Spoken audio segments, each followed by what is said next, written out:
Hello, everybody, and welcome to the first WRAD Chat of 2021. My name is Amber Peterson, and I am the Director of Program Innovation for LitWorld. LitWorld is a nonprofit that strengthens kids and communities through the power of story by partnering with phenomenal on-the-ground, community-based organizations all over the world to deliver literacy-based social-emotional programming for young people. In 2010, LitWorld founded World Read Aloud Day, an opportunity for people all over the globe to celebrate the joy of reading aloud and to advocate for oral storytelling as a tool for building community, literacy skills, and equity. In the decade since, the day has engaged millions of people all around the globe, both in person and online, and we're excited for this year's World Read Aloud Day celebration on February 3rd, 2021. Reading aloud is such a powerful, accessible, and impactful action with multifaceted impact. And our WRAD Chat series is an opportunity for us to discuss and celebrate it with some of LitWorld's amazing friends and partners. So please make sure that you tune in every Wednesday from now until World Read Aloud Day at 2 p.m. Eastern Time to join us for these conversations. Today, our panelists are three amazing educators from the New York City Department of Education. So we can bring them in now. Hi, everybody. Joining us is Andrew Fletcher, who is the Senior Executive Director for Early Literacy and the Universal Literacy Initiative for the New York City Department of Education. We also have Anna Scretching-Cole, who is a universal literacy reading coach for the Department of Education, supporting District 9 in the Bronx, and who is this year redeployed as a first grade teacher. And of course, we have Todd Feltman, who is also a universal literacy reading coach and teaching fourth grade this year. Welcome, everybody, and we are so happy to have you here. Thanks, Amber. It's great to be here. So, maybe we can start off by providing a little bit of context to the work that you guys are doing. 2020 has been a landmark year for all of us for a million different reasons. Can you tell us a little bit about the impact of COVID-19 specifically, but then also everything else that's been going on this school year, and what the New York City DOE's response to it has been? Sure, I could take that one. So a few things on that front. Oh goodness, I'm not sure where to start now. The response, I think, has been as large and varied as the DOE itself. Universal literacy, our piece of the pie, reacted in very particular ways. Last spring, when school buildings closed, our coaches had to figure out how to do their job virtually in a remote fashion, just like the rest of the system. So they, along with the teachers they supported, had to define remote learning and teaching and make it the best that they possibly could. At the same time, we thought there's got to be more that we can do. What can we do thinking outside of the box?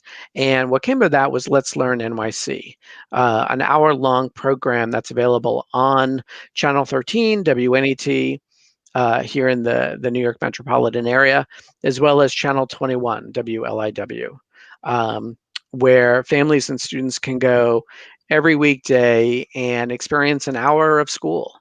It's geared toward ages 3 to 8, grades preschool to second. We call the earlier part of preschool 3K here in the city, so 3K to grade 2.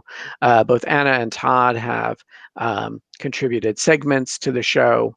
And because of the way school opened this year, all of our reading coaches in the schools that they supported previously are actually teaching now. So some are able to do some coaching as well. It depends on the school, but they're being of even greater service and support to the system than they even were before, which was a lot. So I definitely want Anna and Todd to have time to tell us about what they do And of course, Read Aloud is at the heart of it all. It's part of what we need to make sure children experience, because yes, they very much need to learn how to read, but Read Aloud shows the enjoyment in the process, the power of being able to read and write, of being literate, and just allows access to so much in the world. And it just starts out with hearing good stories. I feel like at a young age, that love of reading, it's key. It's not enough by itself, don't get me wrong. Part of our job is making sure kids learn how to read, but to be wrapped up in that process can't be overstated. Absolutely. Thank you so much for that. And it is very interesting to think about kind of how New York City, which is such a huge district, had to kind of manage, all of the fallout from COVID-19. And Let's Learn is such an amazing resource that's available to not only the kids in New York City, but kids everywhere. So thank you for that. Sure. Oh, I should add, just it's an exciting thing that's happening now. Stations across the country are looking at picking up Let's Learn. So if you're not in the New York City metropolitan area, check with your local PBS station. If you don't see it, make a call, send an email, do something, ask for Let's Learn in your part of the woods. Absolutely. That's so exciting. Anna and Todd, I know you guys have both been in the classroom this year. How has all that's been happening kind of affected the way what you are doing in your classroom specifically? Do you want to go first, Todd? You want me to go first? All right. Well, so I am teaching 32 fully remote first graders. Okay. So imagine getting these bright-eyed 6 and 7-year-olds appearing in little tiny boxes on your screen. How do you get them to still feel like they're in a classroom? How do you still get them to feel like they're part of something bigger than just sitting on their couch or sitting on their bed? And the first, I want to say, almost 2 weeks of remote learning were just read alouds for me with my kids. Oh, wow. It was bringing in as many different kinds of books to get them excited about being together and having a common shared experience. So a lot of social emotional literacy was pushed from the beginning. And that wasn't just my classroom. That was classrooms across the city, really pushing the social emotional learning for kids, because this is a different way of learning. And we want to make sure we're tying into that part and giving kids the words to speak to how they're feeling. So read alouds were kind of the way to do that. And then it was, how do we get the kids to then have access to those books after we're done reading them? And that's where a lot of teachers like myself and a lot of teachers that I'm working with and a lot of the ULIT coaches have been helping teachers create these virtual libraries that could be shared with their families. So instead of maybe walking in the classroom to your favorite book bin, instead I'm clicking on a screen and I get to see a library of books that my teacher has read to me. Instead of just going around YouTube, they're finding their teacher reading their favorite stories right there in front of them. So I feel like that's been something big. I feel like that's something big that we've been doing. And I mean, I don't want to spoil like talking about World Read Aloud Day, but there's things in place, I know, in my building where we're trying to expand that to families reading stories to the kids as well. So such an incredible, like such a simple idea and such an impactful one. So thank you for that. Todd? Hi, so Anna, you're a very tough act to follow, but I will continue. But fortunately, I'm teaching fourth graders. And just like Anna had said, read aloud is abundant. During the school year so far, we read a wonderful chapter book together called What Lane by Tori Maldonado. And each day we read a couple chapters, and the students had opportunities to discuss the book in breakout rooms, as well as carefully, strategically created work that really supported the students looking for text-based details and really honing their craft on enjoying literature. We were very fortunate to bring in Tori Maldonado for a virtual session where the students actually got to meet the author and ask him questions and really share the experiences of his writing and really find out about why he loves to write. And this book is one of his 3 books, and my students really enjoyed this book. Furthermore, at the beginning of the year, just to get the 4th graders comfortable with learning online, I happen to love this series, A Little Spot Learns Online. And this book really was paramount in really helping students understand the ins and outs of virtual learning, how they could be successful. The students read this book, and then I had them create a poster for themselves that they could hang in their room, in their kitchen, in their bedroom, where they could really with key techniques. So I'm really, Read Aloud, as I said, is abundant. I make sure to do it a couple times a week, and the students really engage in it, and they really love having rich discussions. Awesome. Well, first, we love Tori Maldonado here and his books. He's been a radvocate in the past, has done some wonderful read aloud things with us in years past. And so love that you guys have been able to utilize him and his books in your classroom. And I also love that idea of being able to use reading aloud as a way to kind of help acclimate kids to a very new style of learning. It is something that we have to kind of teach into. And it's awesome that you guys have been able to use stories in that way.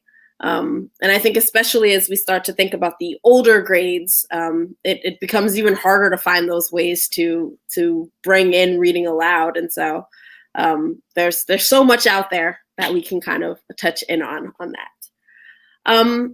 You touched on it a little bit, but one of the reasons that we celebrate reading aloud on World Read Aloud Day is that it is an amazing opportunity for us to create community. It's an opportunity for us to kind of have these shared experiences around literacy.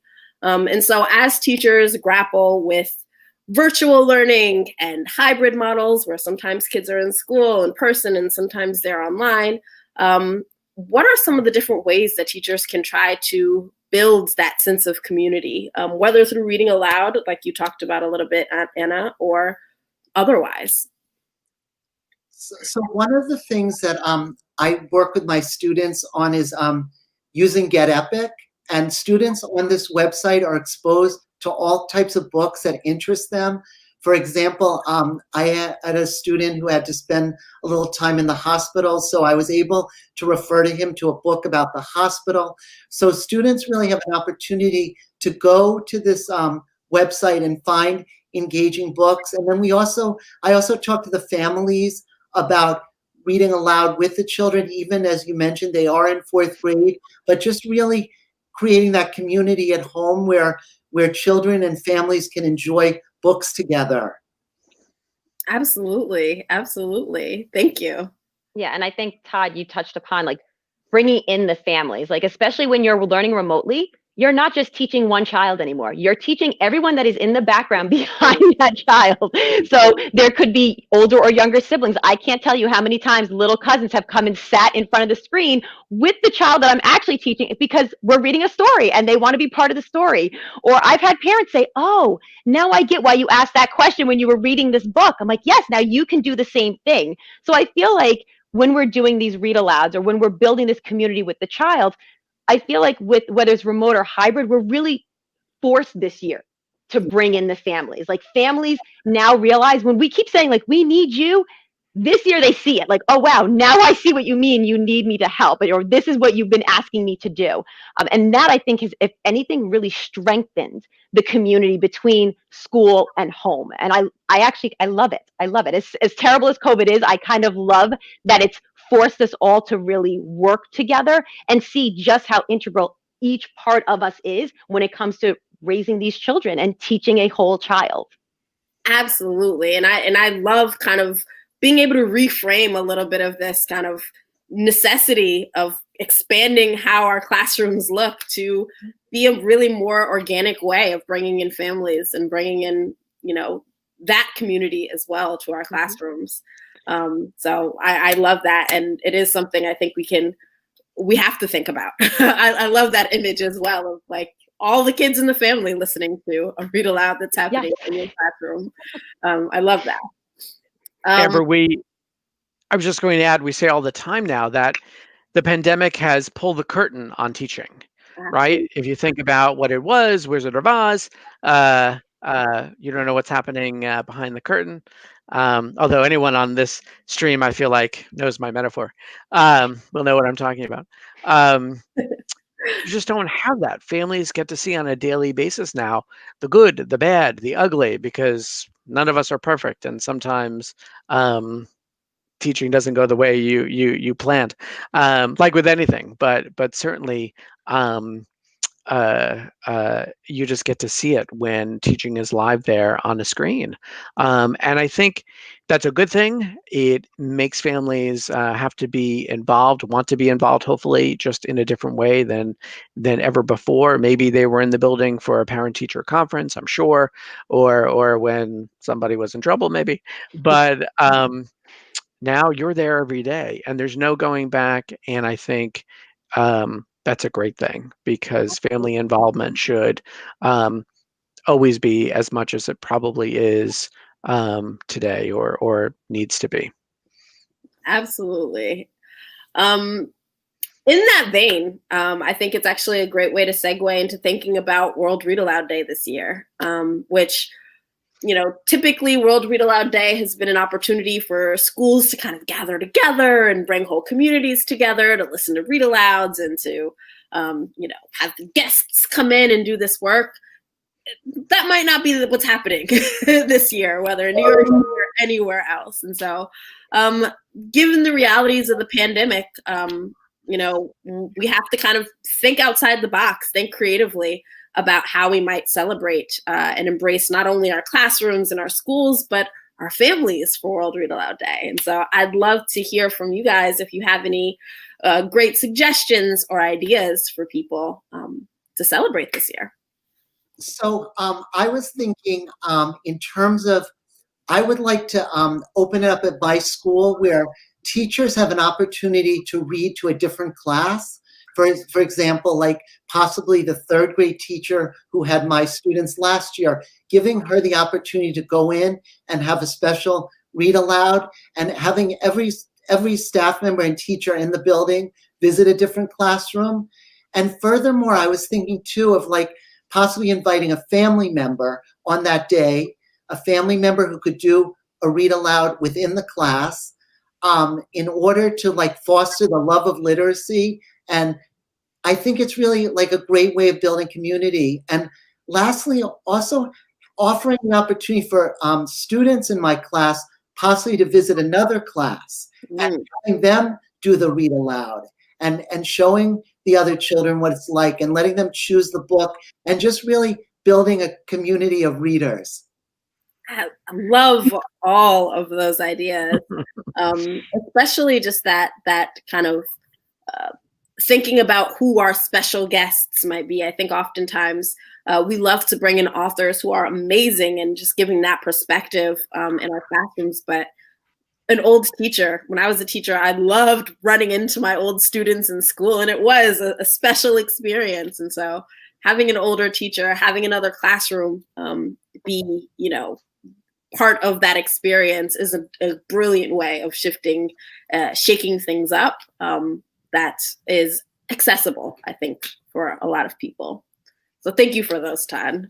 Yeah, I think Todd gave some like really great ideas. And I think both combining the live aspect of it. So like if you can get people to visit your classroom live, whether it's through, a Zoom, breakout rooms, a family member, that's awesome. But then also having the option for people to record things. So for example, like I've already asked like the administration in my building, because they can't be everywhere. They can't. So if they record the read aloud, then we're going to be able to post things, whether it's in a Google Classroom as part of a virtual library. So that way kids can go back and refer to those read alouds. Like, hey, there's my principal reading this book, or here's my art teacher reading this book, so they're able to go back and hear those stories as well. So I think combining the live with, since we have this virtual platform, having that and using it as a strength to be able to share those books.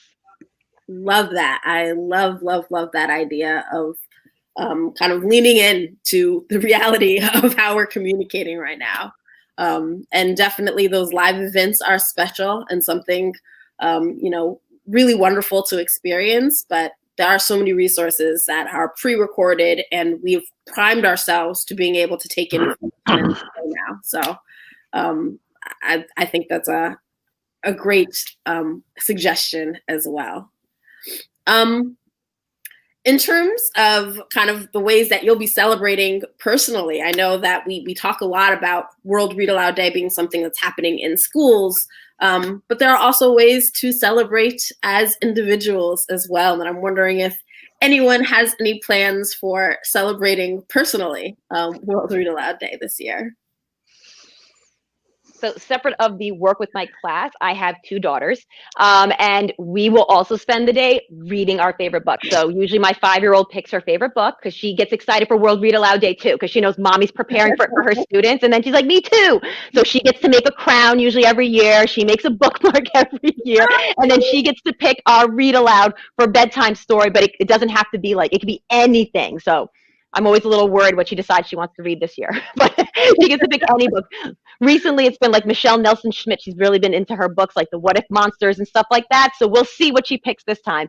And then my youngest is only 18 months, so she likes Minnie Mouse. So anything with Minnie Mouse, she's just going to bring me the book. But we love just bringing in that reading in our home as well. So especially on World Read Aloud Day, it's kind of like you might get 3 bedtime stories instead of just like the one, because it's a special day.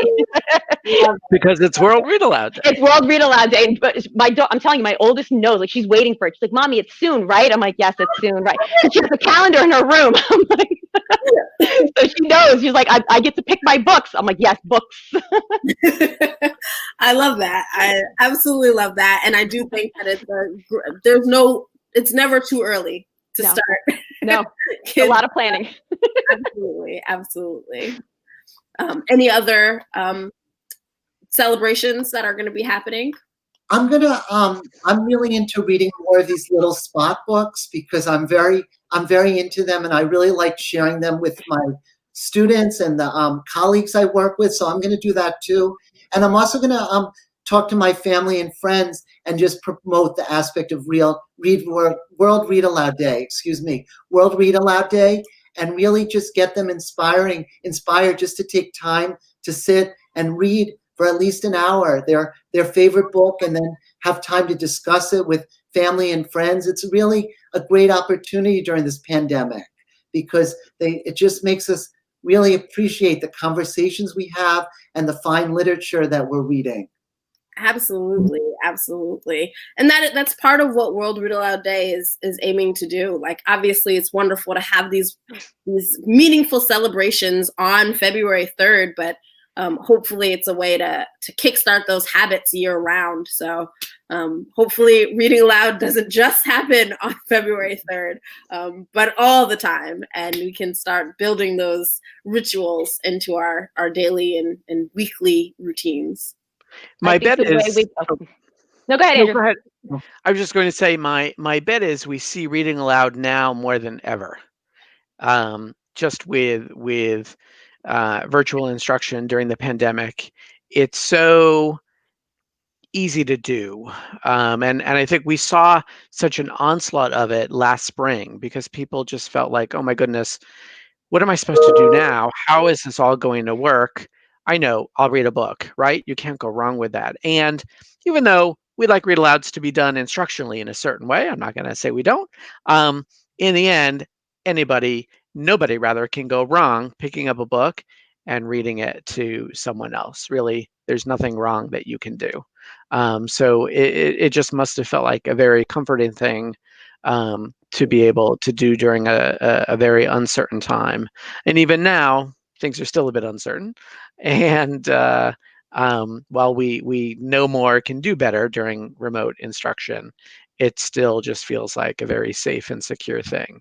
Yeah, and I think we're seeing more of it, and we'll see that continue even after World Read Aloud Day passes for this year. Awesome. I know we have some people tuning in. Hello to everyone who is watching live. Looking to see if there are any questions. One question that's come up is if there are favorite read aloud books. I know both Todd and Anna, you mentioned a couple of titles, but are there any books that you are excited to read aloud, maybe go back to over and over again? Oh my gosh, I don't think I could just come up with I mean, there's so many, honestly. I mean, We're very into Michelle Nelson Schmidt right now. Like, we love the What If Monster series, like all things monsters.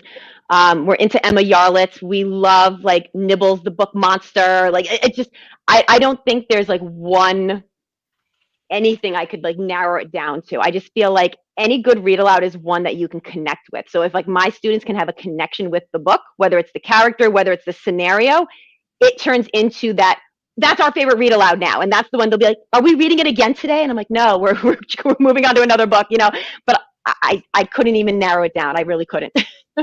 Wise words. I do think honestly, if there's anything can become a favorite, Yes. Depending on how people connect with it. I'll mention, so I happen to love the book Wonder by R.J. Palazzo. It's just so inspiring. So I really like that. My students in a couple of weeks are going to be reading one of the books, the I Survive series. Oh. And we're gonna go look into historical fiction.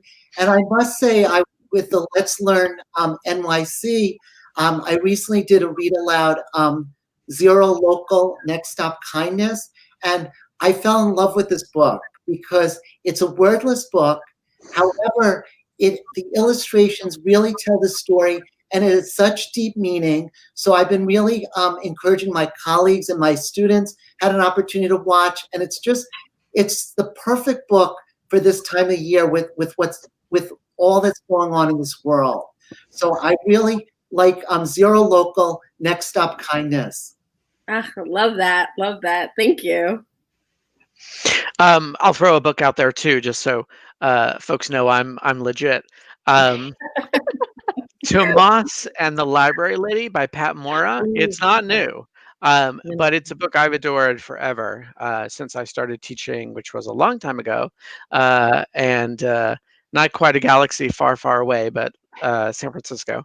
And it's just about a little boy who actually later becomes, if I remember correctly, chancellor of the University of California system. But it's really about storytelling, a migrant family whose stories travel with them, and the grandfather who's sort of the keeper of the stories, and little Tomas becomes that storyteller as time goes on, and how books carry those stories. They're just another vehicle for carrying the oral stories we also tell, and how one isn't more important than the other. They're all things that we need. Story is just such a human experience. We can all find something in that. Absolutely, very well put. And thank you for those suggestions. I know that there are so many other suggestions as well that people have, and we'll try to find some way to start compiling all of these suggestions together. We're nearing the end of our time together. We did just get a question in, and wondering if anybody can touch on it very quickly. The question is, New York City is a diverse community. How do you support and engage students and families where English is a second language? No, so we have, yeah, but a question almost for the ages in a way. But we've got lots of folks, both at the central and then borough and even school levels, who help us do that.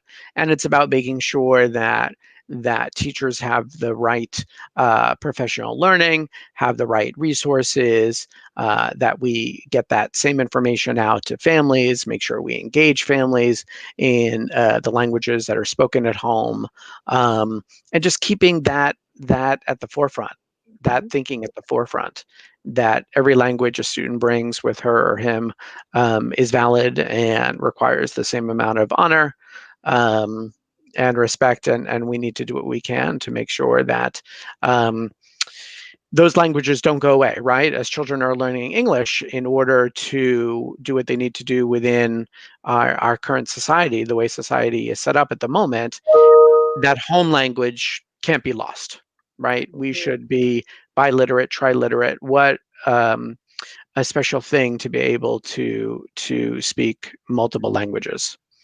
And to do all we can to make sure that continues. So well said. I think having. Oh, sorry. Go ahead, Anna. No, I was gonna say, I think having the materials is the biggest thing. Like having those resources available. So like Epic, like Todd had brought up, does have books in Spanish. I actually technically teach the dual language class, even though I don't speak Spanish. But we have the families that come in and they're the ones speaking the Spanish. We make sure we have the books so they're able to read them with the proper pronunciation and things like that. So I feel like, once again, it comes back to that community piece where it's like, we're all in this. So if I can't read it, I have a parent that was like, Miss Gretchen Cole, I'm going to read it for you. And then they come out and they bust it out in Spanish. And I'm like, yes, thank you, because I have 12 Spanish speaking students out of my 32. So they need to have the same access as everyone else. So really making sure that the resources, the materials are there so that they know that their language is valid, their learning is valid, because it is valid. Absolutely. Absolutely. And I love that re-emphasizing the community. We don't have to go at this alone. We have such an amazing community that can support us in building those libraries and creating and finding those stories.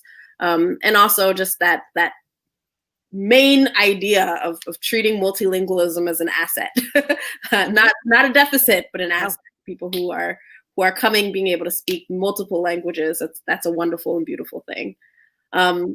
Thank you guys so much. We're past our half an hour mark. Again, I want to thank you all so much for joining us today. You've been amazing and offered such a wealth of information and experience. For more information about the New York City DOE's work this year and for some amazing classroom resources, please visit the letslearn.org website, where both Anna and Todd feature in Read Alouds. And of course, every episode features a read aloud. Every episode. Every episode. Awesome. Of course, don't forget to go to litworlds.org/World Read Aloud Day for more resources for celebrating World Read Aloud Day on February 3rd. We look forward to seeing everyone next week, Wednesday, same time for another RAD Chat. And again, appreciate everyone for participating. All right. Thank you, Amber. Thank you, Amber. Thank you. Thank you. Thanks, Amber. Thanks, Anna. Thanks, Todd.